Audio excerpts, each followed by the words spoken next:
Yeah, everybody's friends. Yeah. Let them do it. Nah, let them that's get mad. whack. No, I'm saying let them get mad at each other. But they don't let the taunting happen, so it's like... Bron started that. Bron changed that wave.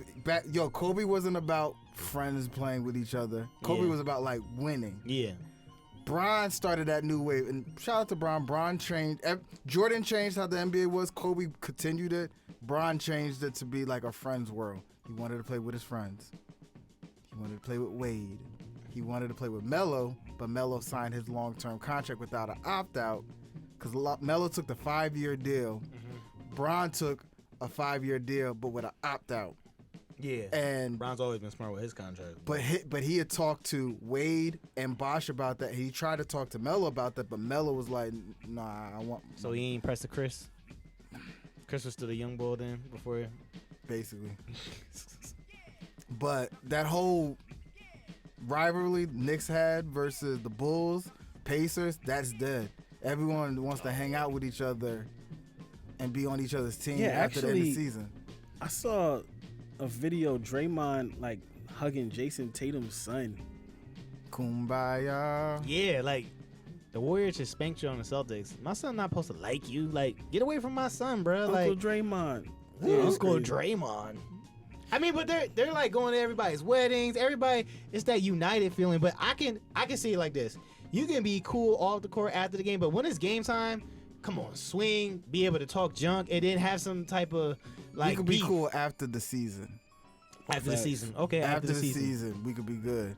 But we are missing out on that, or the newer generation is missing out on like real raw beef. Like, you remember like the Malice in the Palace. Like, I don't know how y'all do it. I was at ESPN Zone that night. I was home watching that live.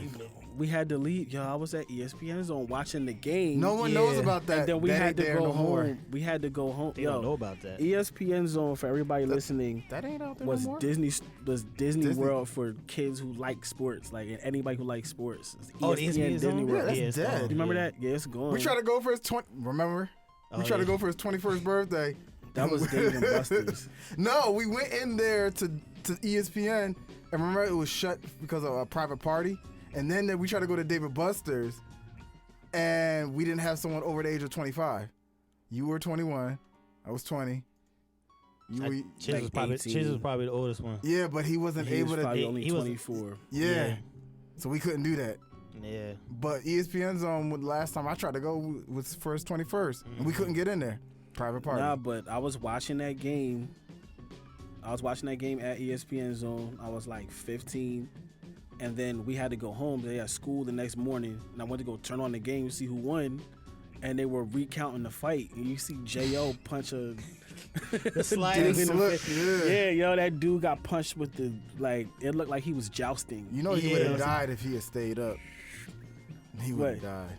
He admitted that. That's what they say. He's like, yo, I was all full force momentum into that joint. Like, I think if he didn't slip, it would have been over for him. Yeah, I remember dead. Him saying that. You get your lights punched out at the game. You know who's mad about that still? Reggie Miller. Oh, yeah, he was tight. Yeah, they messed Reggie Miller up. He was tight. He kept trying to act like, guys, maybe we should,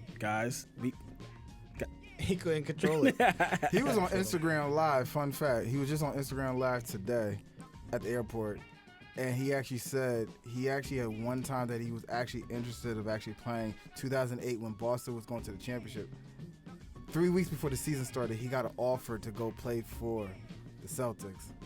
But he didn't for two reasons. A, he was like, it's 3 weeks. If you told me in the beginning of the summertime, he would have did it. But he said, 3 weeks, I need proper training to get myself body for basketball season. Then he was also like, yo, I couldn't do myself doing that being in green. Yeah, Boston. I couldn't even imagine that. He's one of the few that actually stayed loyal to his first and only NBA team. Duncan, Dirk, Reggie, Kobe.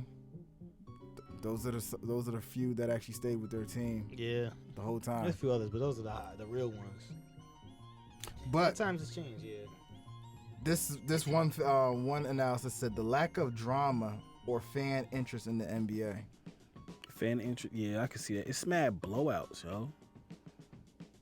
It is. It's no real backstory anymore. Like, it's just like we were saying before, like, it's too friendly. It's not dramatic. It's not like, the last time we had anything like that was the Warriors versus the Cavs.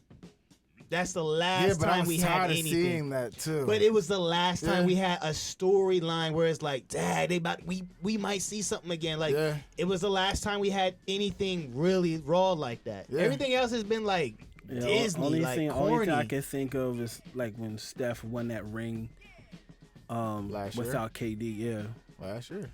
that was last year. Yeah. I was happy for him when he That did was like that. the ending of the story. Like it's like the ending of the The book.